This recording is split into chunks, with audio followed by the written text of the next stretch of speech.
Hi ladies, happy Thursday.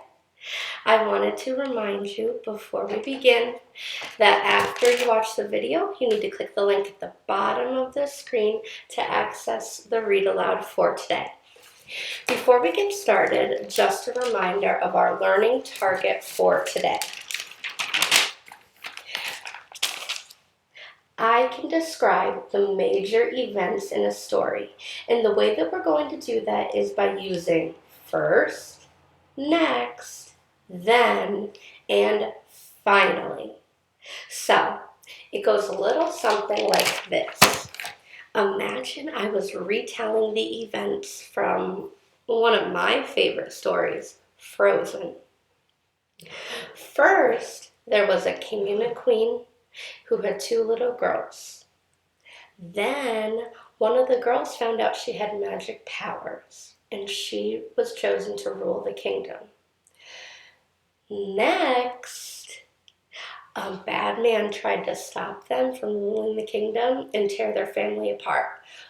Finally, her sister Anna saved the day and they were able to rule the kingdom together. So that would be a retell of the beginning, middle, and end of the story using that terminology first, next, then, and finally. I didn't tell all the parts of the story, but I told the most important parts so people could get the gist of what the story was about and maybe want to explore the story for their own.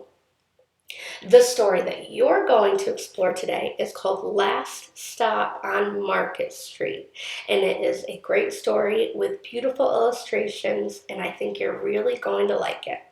Before I let you go, I just want to remind you of our writing tips and tricks.